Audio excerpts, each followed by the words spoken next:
Hello and welcome to my podcast, Conversations with Cornelius, where I, Cornelius Patrick O'Sullivan, discuss, chat and hypothesize on all things from fatherhood, marriage, comedy and everything else in between. From time to time, there will be special guests, but mostly it's going to be me and some regular contributors, including my main squeeze, Noelle Patricia O'Sullivan, aka the wife.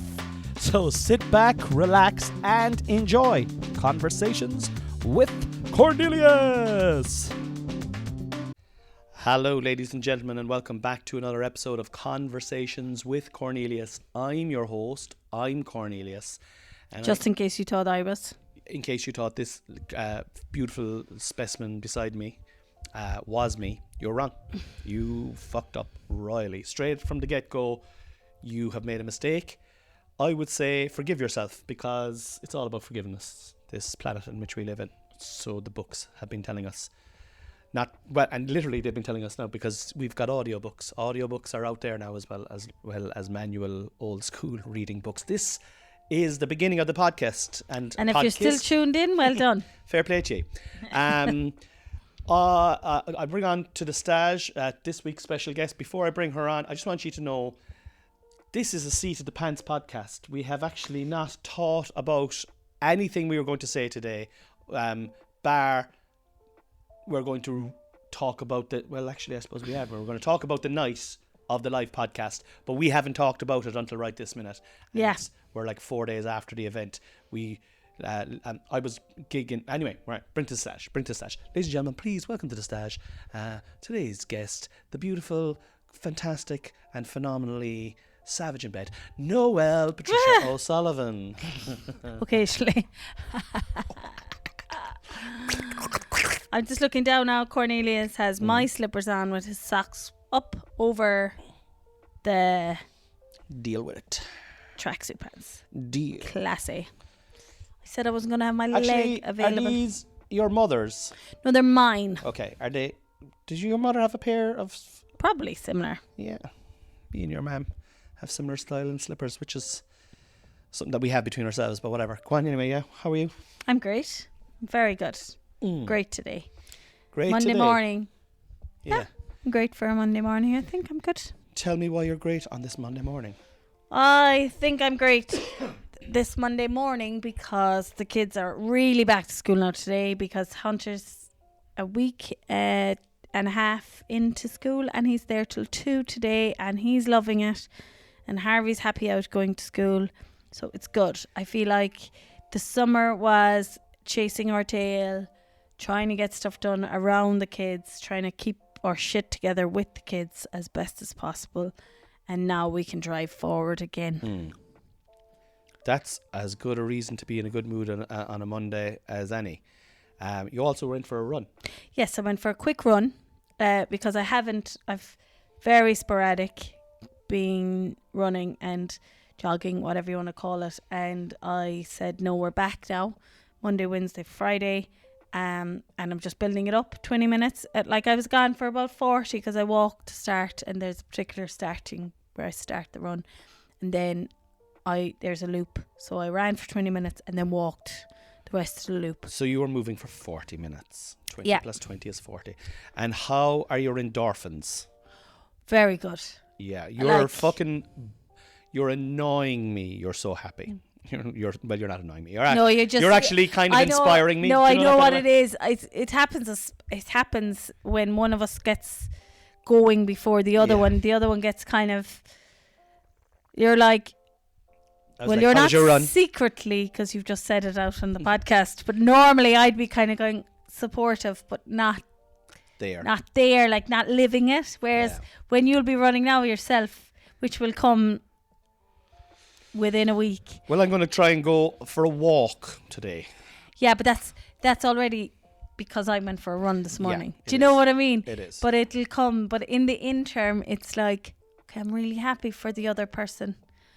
But it's making me feel like it's putting a pressure, and I hate pressure being put on me. Both of us hate it unless it's said to us in a particular way. It has to be. Well, no, I just hate it. Like, don't ever suggest anything. Anything to you? Well, I'm fucking never stop. I'm always suggesting stuff to you, but like in subtle ways. Yeah. In subtle ways. And they're not that subtle because they're subtle enough to cover my hole.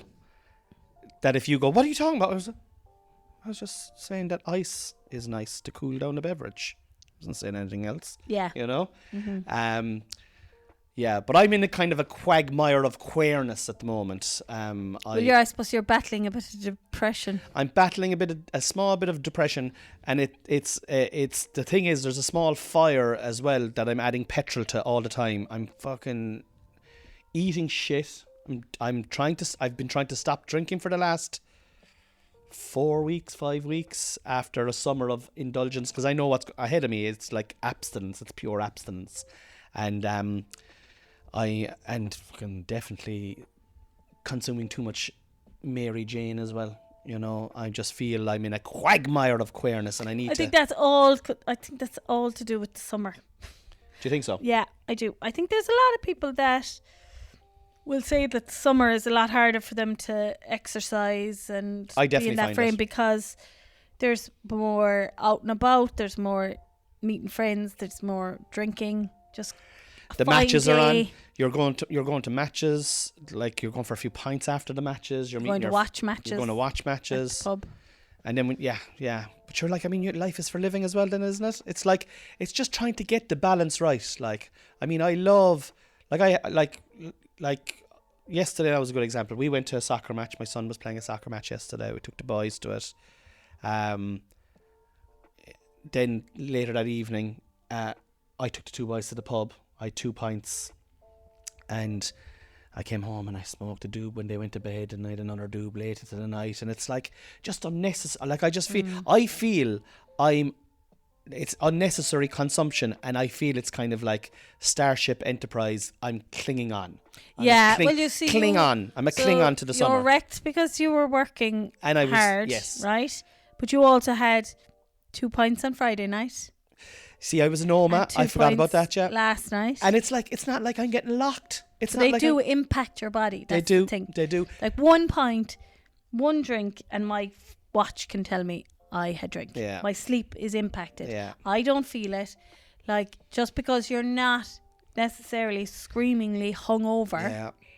I feel the 2 pints I had yesterday now, and they were gorgeous. And this is my fucking dilemma. I love to live my life, but I want to feel good. And the things I love to do don't make me feel good. What about, so you drink Coors Light, right? When you go to the pub, you have a pint of Coors Light. What about a pint of Heineken Zero? Would you just feel ridiculous? I drink Heineken Zero all the time when I'm at gigs. Yeah, but would you feel ridiculous if you... I would feel... I don't see I'm not interested in going over to the pub to stay sober.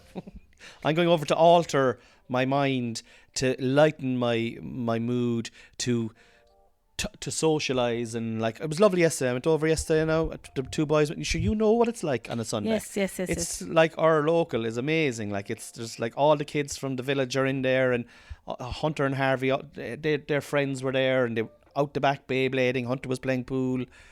There was a hurling match. Middleton were playing Air and Zone on the television. I walked in.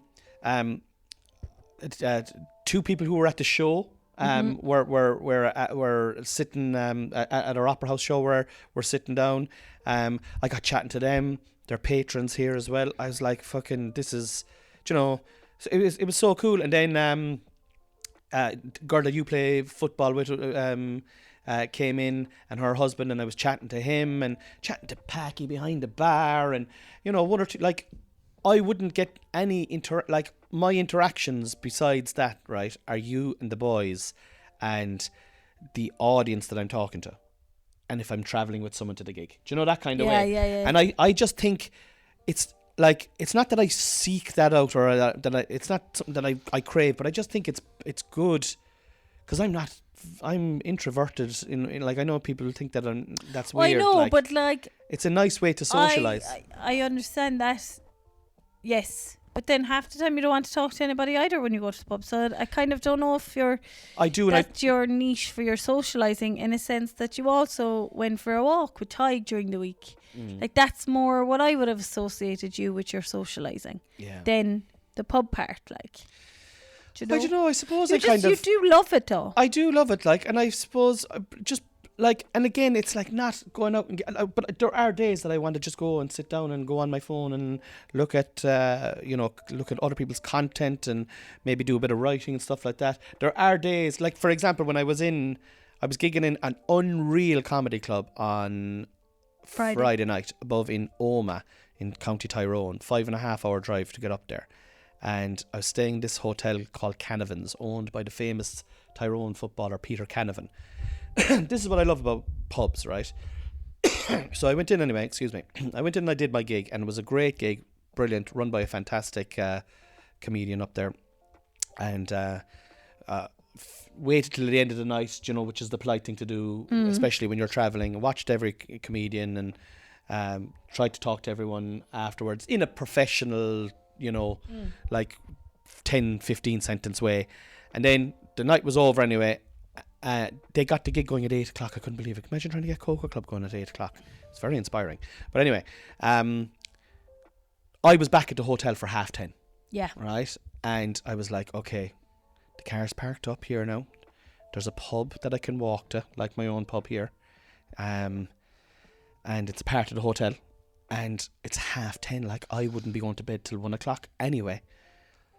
Sure, fuck, it'd be rude not to go for a couple of pints. And I did the gig and I did new stuff at the gig and it went well, but there was some notes I wanted to make. I said, I'll bring my notes down with me.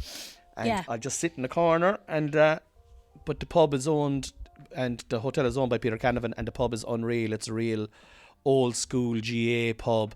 All the jerseys are up on the wall, and then there's like so many, like Mikko's pub in lots of photos and character, fierce character. And if you're GA, you'd just be like, you could hold a pint and drink a full pint by just looking. It's like a museum. It's like a museum. Much better description than what I was doing. Well done, thank you. Ordered my pint, asked your man. There was only one other fella in the bar, right? So I was like, this is perfect now. I can have my pint here. I can do a bit of writing. Went up to your man anyway, and I was like, I don't really like Guinness unless I know that it's, well poured. So I just said to your man, I said, what's the Guinness like? He goes, she's flying all night, and there was only one other fella in the bar. And I was like, all right, okay. I couldn't say fucking no then, like, I couldn't say no. Yeah. She's flying, and he was being sincere, so he gave me a Guinness anyway, and it was only all right. But then, of course, I had to stay on that then because I didn't want. But anyway, next thing, the door swung open, and the 1999 Tyrone Ladies All-Ireland winning team were having their reunion. They'd have all been around my age. And in they flocked, and then they changed the television and had a video of them playing that match up there. And that's what pubs are. Magic kind of stuff happens, and it brings people into, yourself with mothers and others. The crack that you can have in a pub afterwards. So I don't know. They're just little fucking escapes from life.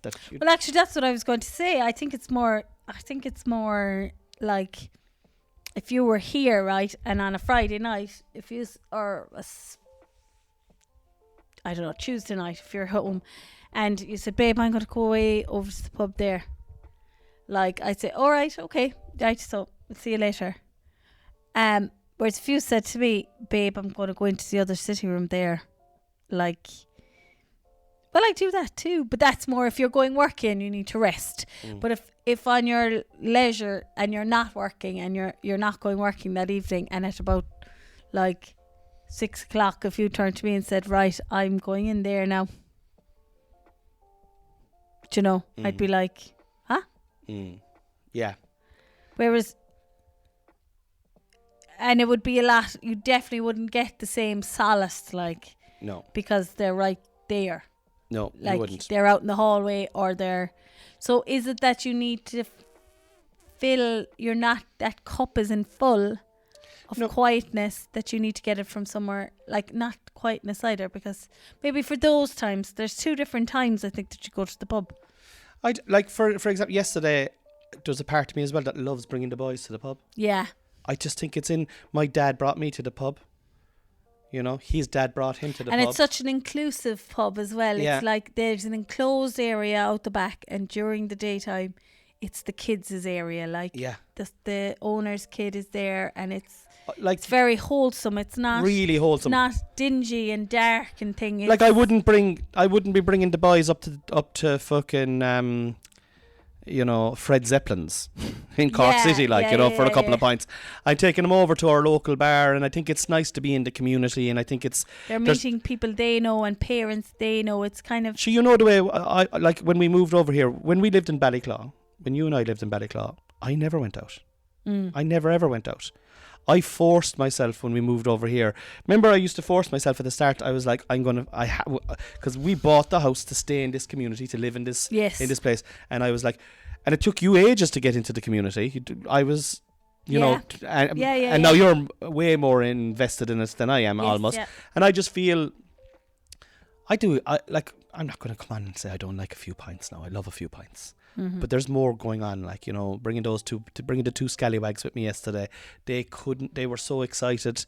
They were going to the pub, and then I gave them their wages, €5 each. I'll tell you now, they're coming over anyway, and I said, you can get whatever you want now in the pub, but you're spending your wages, but you can't have Coke, all right?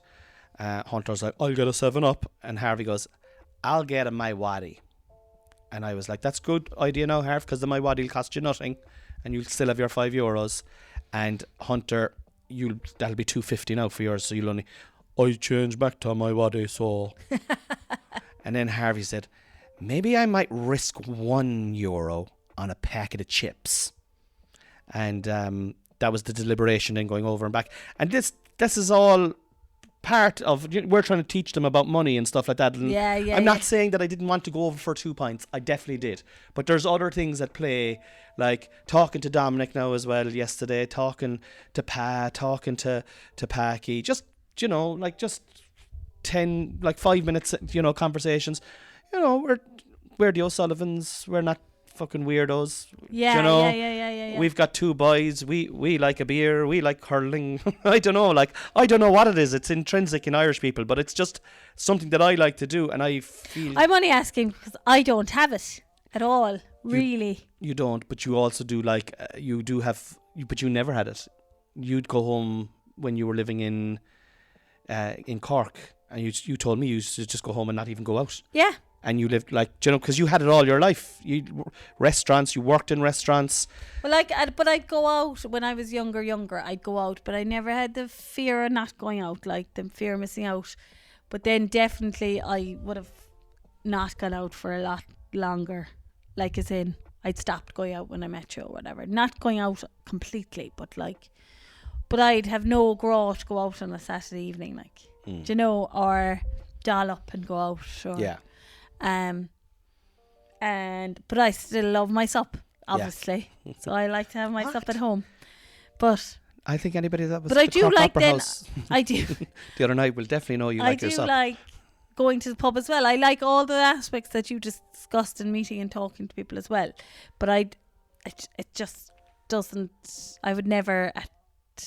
So if we go the equivalent at 6:00 in the evening on a random, I would never say, "Oh, I'll go for a few vodkas there."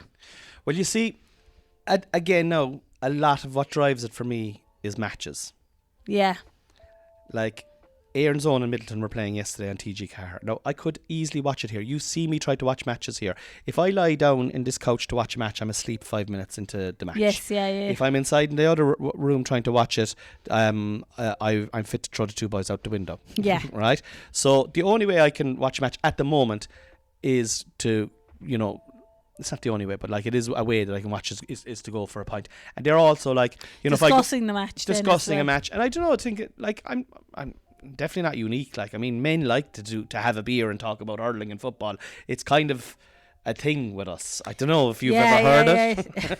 It's just a thing that we do. We love to talk about sports, and it's like shit talk. It's just a way of, I don't know what it is. And I wasn't this person before I moved here. This is the interesting thing, because you're with me. We're 10 years married this Friday, all right?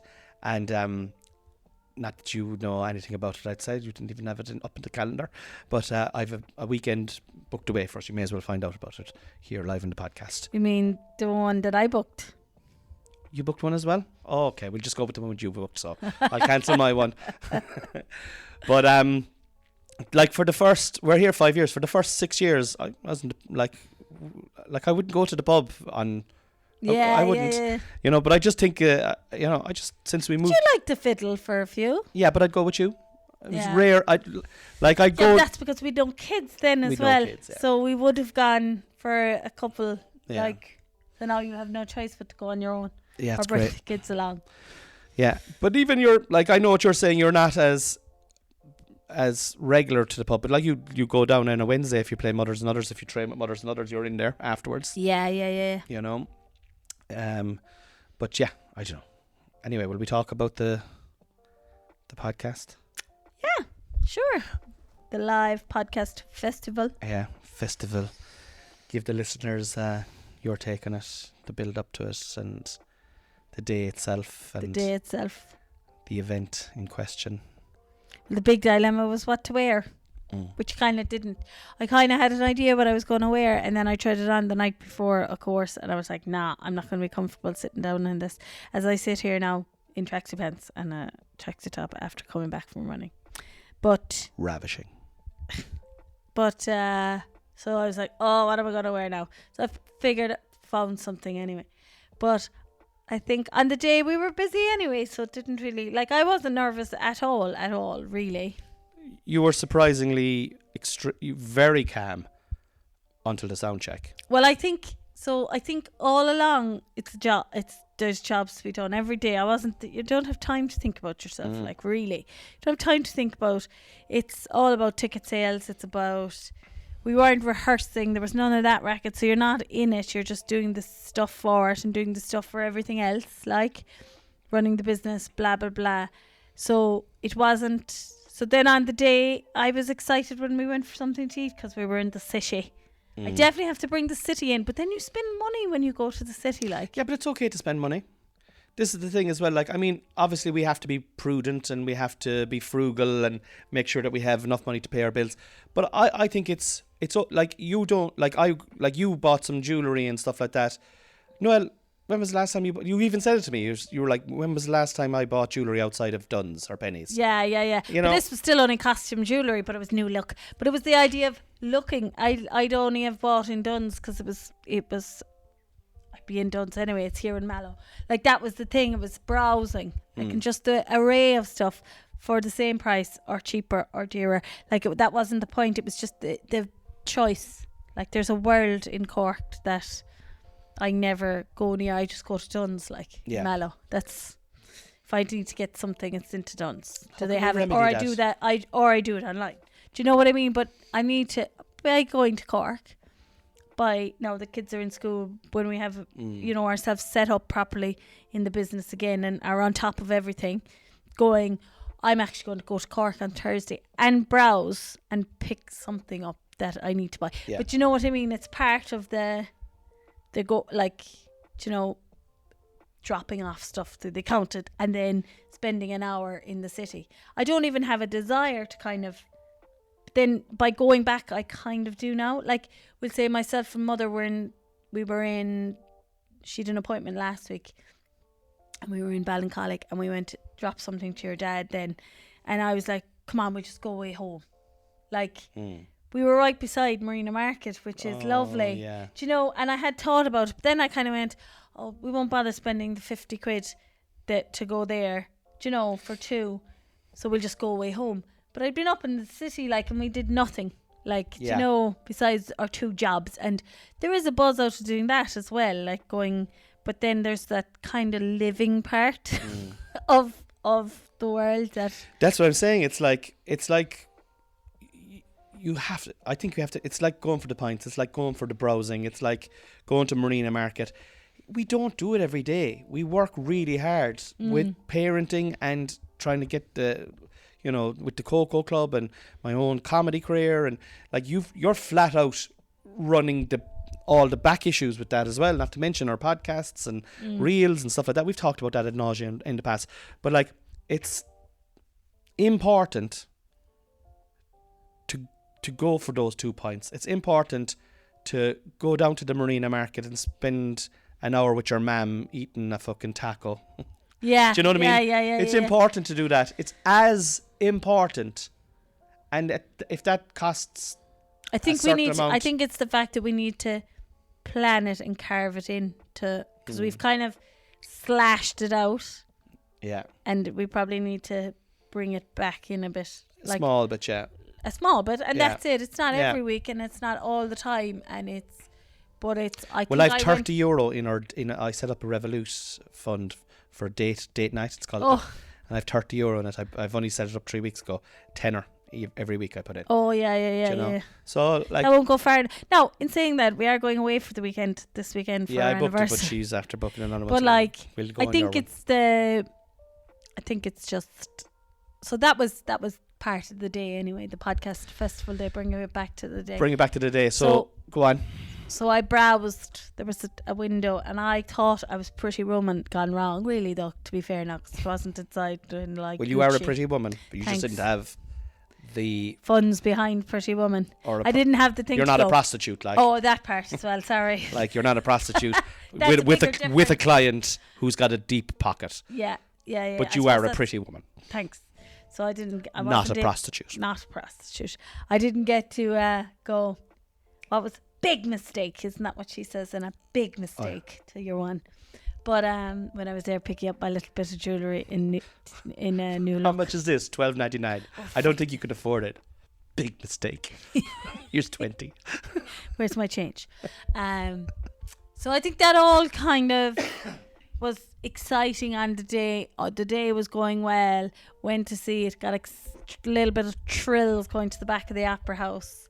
Into the dressing room with the lights all around. And I suppose because in a lot of times when I've been in those circumstances, it's been as like you as the organizer as well, or like we've gone behind backstage the Opera House before, but it's for people that you've wanted to see acts to wish them luck and different things. So it was different being the actual artist or the performer, whatever you want to call it. Like, you would have probably been back there when I was doing the improvised pantomime now as well a few times. Like, well, I didn't go back much, only once or twice. I'd say I actually went back in the improv time. Did you? But even that was going back to see you, like, or getting something for you. Like, it was just a bit different. Just well, you were, absolutely pivotal to the night in terms of like you were a performer. Yeah, you were a performer.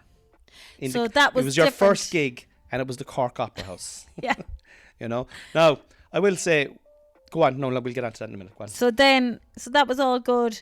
We met the organisers and stuff like that, and like Joe and Ed. The sound check was starting, and I was like, okay, we're still chatting here now, but like, are we sorted? Like, is this? I was getting into kind of like comedy con mode, and I had said to you the day before I could be comedy con mode now, so so throughout the day. So everything was great up to then. Had Alana come in and done your makeup at this stage? She was doing it. Done it. Yeah. Done. So that was lovely. Yeah. So that was another lovely thing. You had your niece came backstage, and you had your own dressing room, and she was inside, and it was cool with all the bulbs. It was really cool now. Yeah, like I was getting my jollies Alana, for you, like I didn't have to worry about my hair and makeup. And Alana came and she set up all makeup, like, and it's everything. like a professional makeup do. Yeah, it was like my hair and makeup. Hair and makeup, yeah. And so I didn't have to worry about that because I know Alana always does it well anyway. So like, even though it was very funny because we had the mirror on us, I was like, Jesus, Alana, what you doing? And she's like, and Alana was biting her tongue. She was like, I've been doing your makeup now for about 10 years. Like, you were turning a little bit into comedy con. It was just being twisted. The dial was being twisted. This is what happens. You just kind of become a little bit more nitpicky. Happens to me sometimes in Coco as well. If it's a big gig, and there's a lot of people coming in, and you're just nitpicky, like you know. But I think as well because I was able to see in the mirrors as well as she was doing it, so it was like, so it was funny. So then we were out on the stage, and we'd been on the stage already, but this was for the sound check, and Joe and Ed and Keelan were there as well. These are the guys that are producing the whole festival, and I was there, and I was chatting to someone, and then I was like, we better do the sound check, and I gave you yours, and you did your sound check, and you were like, No, so you gave me the mic, and next thing the lights came on. yeah. I was like, whoa. And then it was like, okay, do your sound check there. And I'm like, I'm used to sitting here in my sitting room doing sound check going, the weather is lovely outside. It's, what are we going to talk about on today's podcast? Like, that's my sound check. And Connie's going, 1, 2, 3, 4, la, la, la, bop, bop, bop, bop. And I'm going, hello? Yeah, that thing. And I was like, what am I meant to say? Well, the fucking sound wasn't great. It's we did a sound check. The sound popped back for an awful lot during the actual gig. But anyway, that's neither here nor there. But I think that was, we didn't give the sound check the time. Like, yeah. Do you know? I don't think that's so. what I felt as well. That there was people around. There was, and it was like, no, it's sound check time now. Can we have? Yeah. Like normally you'd say, and like, I think that was where. And this is something that you've spoken about, that Chris is like adamant about at that stage. Yeah. And Chris, I think Chris's sound check could be a half an hour. Yeah, and I think that and like people are like, he's a half an hour, but all he's doing is talking into him. But he is critiquing it. He's critiquing it, and he'll not only will he do the sound check, he'll have me up. He'll go, okay, move over there to the left. Post office. Can you hear that? How is it? Is it Chris? Is it reverby? Stuff like that. So we didn't. You're right, but you got nervous as well. Yes. Then I was like, I kind of went into, for better phrase, kind of protecting mode. Yeah. And I just said, do you know what you do now, love? You just go back up there to Niamh and open up the bottle of wine. You need a drink. And so I didn't have to ask her twice. I took that as okay, because I would have had a drink at 1:00 if I'd have been let, because I was out and about and in with a shout. So the fact that it was about 6:30 at this stage. Look. So it pretty woman. How much are these earrings? $12.50. Keep them. I'll take 2 earrings. That's $12.50. Just one pair. Yeah, one pair, one each. $12.50 is it? But so I took that as my, as your going. green light to get locked. That's what you took that as. Yeah. So well, no, I did just take it as, okay, let's open the bottle, but sure, that to me is the same. Green light to get locked. I didn't have any sparkling water or anything, no. So but it was lovely then. Yeah. So Niamh was backstage getting her makeup done, then hair makeup done with you, and Chris arrived as well, and we were in our dressing room, in EGR dressing room, and of course we didn't do the questions till there and then. We didn't do the questions till there. I actually did do Chris's questions. I had Chris's questions written before I got to before Chris got there. But I had no questions written for you, really. You kind of came up with your own questions. And Niamh then said she'd come up with her questions. Well, she was expecting me to have questions written. Yeah, Niamh did not say, I'll come up with my own questions. You said, right, Niamh, you need to write your questions. And Niamh's like, it's 7:00. Sorry, Niamh. Yeah. Well, that's an hour to write a couple of questions. It's loads of time. But loads of time. What do you want to ask? But anyway, the shtick was that we had a shtick was that basically Noelle's questions would be aimed at Chris having a go at me, and Niamh's questions would be aimed at Chris, or talking to me having a go at Chris. Basically, yeah. And that was just a bit of shtick, and it was all tongue in cheek, but it ended up getting very to the bone, in a hilarious way, we felt anyway. Yeah. But so they were, yourself and Chris, I think, did kind of quite a serious, quite a matter of fact. So before we knew it was 8:00 in time to go on stage, and we had set the target of 200 people, and we ended up having 206 people at the gig. So that was very pleasing, because it was a Wednesday night, lads. The week most of the kids in Ireland went back to school. Yeah. It's like a school night on the very first week of school. Yeah. Settling back in after Coldplay, I think was a big one. And too. Oasis, and a summer of spending, and it's like most families are like, right, okay, cut. We're battening down the hatches now, and we're starting as we mean to go on, meaning it's today. Yeah. So to get a couple of hundred people out, I was delighted, really delighted. I thought the Opera House could have used a little bit more cleverness in how they sat them. Like, there was a lot of people up the back that could have just moved down to the front. Do you know what I mean? Like when the way they were selling the tickets, I thought there could have been a little bit more clever strategy. But look, that you wouldn't have the back of the thing available until. Well, it's like I've been in venues where they sell seating in a staggered way. Oh, the yeah. first 200 are the front row, the first 5 or 6 rows. The next 200 are the next things rows, and then you're filling up the front, and then you've the front done, and then you open the balcony and so on and so forth. That's like, I felt they could have done that because it was a little scattered around the place. But Joe was telling me the next day that there was a great feeling. He sat in the middle of the audience, Right, and he said there was a great feeling, there was a great buzz within the audience, and you wouldn't really know it when you're in there. But anyway, 8 o'clock came, and the crack was, I was going to go out and do 15 minutes stand up and bring on Chris. He'd do 15, and then I'll come back on and ask him questions. And that's what I did. Knew enough material that went reasonably okay. Actually, it's been stuff that I've been working on over the last few weeks, and I was like, I'm ready to test this now on a kind of an audience that knows me. And there's a lot of work to go on at that, but it was good. It was good. I was very happy with it. Chris came on, did 15, and of course was brilliant. Then I came on and I had my 3 questions to Chris, and we had a good we could have done the whole podcast there and then, like, Yes, yeah. It was interesting and good, yeah. Yeah, and it was like the questions were about comedy and about excelling in comedy and how to write jokes and and then we had the break, and that's when the madness happened, because by the time we got back to the break, the 2 bottles of wine were gone, and you had got Alana to bring another one in. Yeah, I got Alana. I texted Alana to say, can you get a bottle sent back? Because what happened was, she's not in the Opera House 2 seconds and she's getting bottles sent back to the stage. But we were about to go out and get a bottle of wine when the break came on, and you have to go out to the bar to get a drink. Like, you can't. There's no, like, you have to go out through or outside and around. Like, you have to go out into the bar to get a drink. Like, that's how when you're backstage. Like, so we weren't going to do that when the break was on. No. So that's why I texted Lana and said, get a bottle sent back. And it literally arrived like that. It was so quick. It was back within 2 minutes. Cool. I remember Neve going, how the fuck did you manage to do that? But like, shout out to Alana. We just assemble a great team around us. We always put a team around us, and the team is always good. And Alana does hair and makeup, and she also does drinks. And I had Dan, the only funny German, my right-hand man in Coco, out the front, lined up to hand out slips for people to write questions in the second half. He also had a roving mic. And the second half, we went backstage. I actually thought there that on the Patreon we should, because I have the questions that we didn't get round to answering. So we should answer some of those in the Patreon. Brilliant. We'll definitely do that. Yeah.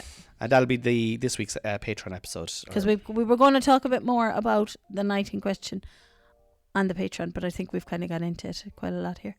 Yeah. And also on the Patreon, just so you know, the whole show was filmed. The whole show was filmed from start to finish.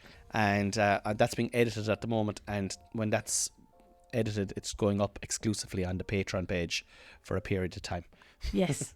And so yeah, if you're interested in seeing this show, you can actually go and see it on the Patreon, but not now. It's not up now. I'll let you know when it's up, so that if you're not signed up, you can sign up or whatever if you want that. It's up to yourselves.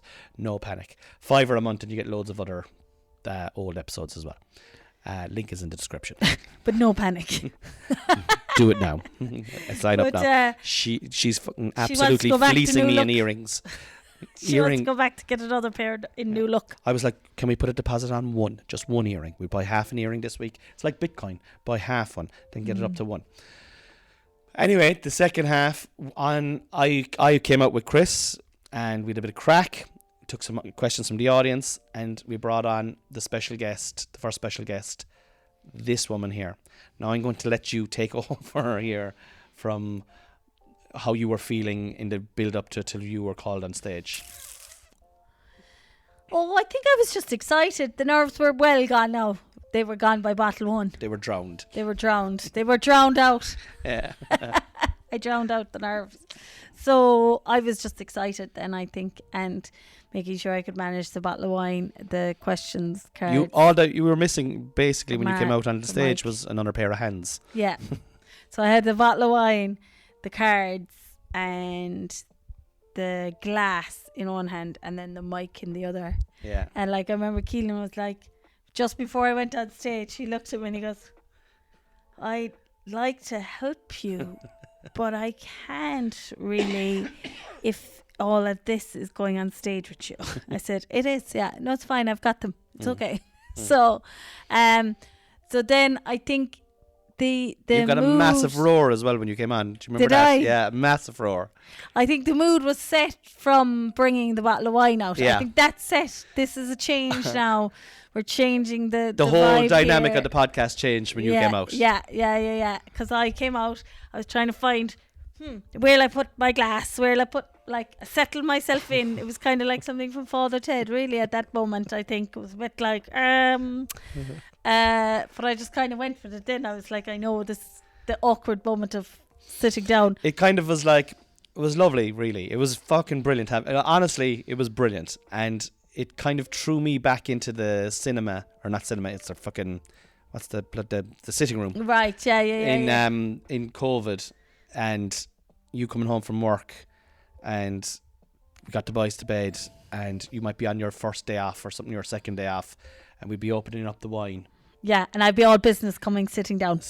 Right. And you used to be nervous doing those episodes. I remember at the start you used to be nervous doing a podcast to no camera at all. We have a camera. This is going live on YouTube as well. You can check it out on YouTube, guys. Sign up to my YouTube. YouTube. But but it was always wine and fucking Jesus Christ almighty. And Okay. Right, so come on, what are we talking about? Sex, is it? Jesus Christ, don't be talking about sex. Do you know, it was like, that was the vibe, you know? Yeah. And you fucking settled down anyway, and there was great gas all together, and yeah, go on. I can't even really remember my questions even anymore. And you know, we won't get into it because people will be able to tune into the Patreon and watch it, right? Yeah. But you had 3 questions. You asked those they were great questions. It was funny, Yeah. And then Chris, because I think what was funny as well is, like, I think I've had some chats with Chris, but they've been very reserved, kind of like. Whereas the two of you teamed up to fucking hit me with a stick. But I don't think he just wasn't expecting them either. I don't think he realised how the premise, like, he knew I was asking questions that were going to be kind of about Con, but like. And how shit I am. Do you know what I mean? But he didn't know that part. Yeah. It was kind of being. I don't know how he didn't. I told him, but he's very busy as well. Like, yeah, he had been in Dublin that day, and he'd been in Vicar Street the night before. I think he just wasn't expecting, or else he's a good actor, but he wasn't expecting me just to sit down beside him and go pretty much like, is Con such a pain in the hole on tour as he is at home? Yeah. Like. Yeah. And he went with it, like, and I mean, the two of you ganged up on me in a way that I'll be going to counselling for a few years, you know, just to feel normal again. That's why I'm going for the pints. Do you know what I mean? Yeah, to block it out. But then, and it was very good. It was so funny, and it was getting great reactions. And then we went back into the audience for a few questions, and we were all kind of answering those questions, and then we brought out the super secret special guest, and that was Niamh Kent, Chris Kent's wife, and sure, she's a great friend of ours now, as are the Kents, and we've been on a few sessions with them over the last year, and it's like she just attacked Chris then, and it was just brilliant. It was just so good. Like, it was like at one stage I was like, okay, we need to fucking reel back Niamh here now. Yeah, reel back the two of them. It was brilliant. But and the audience loved it, and there was loads of just lots of laughter, and we felt a lot of love in the room. I felt a lot of love in the room anyway. Yeah. And we got more questions from the audience, and then we kind of wrapped it up. What I would say is probably went on a little bit too long, but that's because I was in control of that, and I was having so much fun that I just left it go. I should have, if it was about 15 or 20 minutes sooner, I think it would have been, you always want to leave people wanting more, like, do you know what I mean? Yeah. Whereas I'd say people left going, geez, that was good, now it's a bit late. Do you know, that kind of way? Jesus, I must go home. Yeah, like, fuck it, we've school in the morning, Jesus Christ, you know. But that's again more to do with it being the time of the year and the day of the week and with the kids and all that kind of stuff. But it was yeah, it was so much fun. And I'd say we'll definitely, like myself and yourself now are talking a lot lately about podcasts and what we're going to do with this podcast and what we're going to do with other ideas for podcasts that we have. But one thing I will say is I definitely think you and I will definitely do another live podcast. Yeah. Maybe not this year, maybe sometime next year, but I think we definitely will.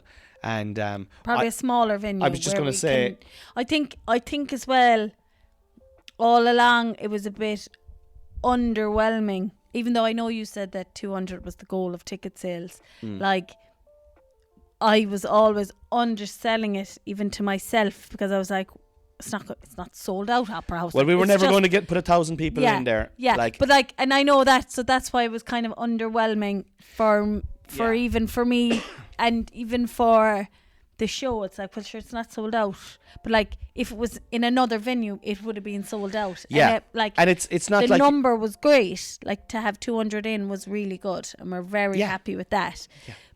And if it was on in a different venue, we would have been ecstatic. Well, it would have been. I think it would be right.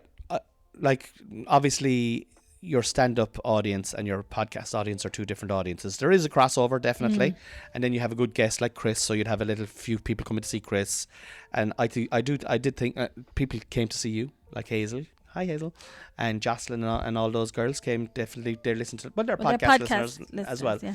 But like, I totally get what you're saying. Where, like, you know, like it was a great night, but like, we're not at the stage to be selling out an Opera House midweek for our podcast. Yes. But if we do one next year, maybe the Roundy, I think on a Saturday night, and have it well organised in terms of well advertised, have a kind of a beginning, a middle, and an end. There was a lot of mayhem in it, but I don't know, the mayhem added to it for me though. I enjoyed the fact that it was kind of haphazard. That was a bit of a show.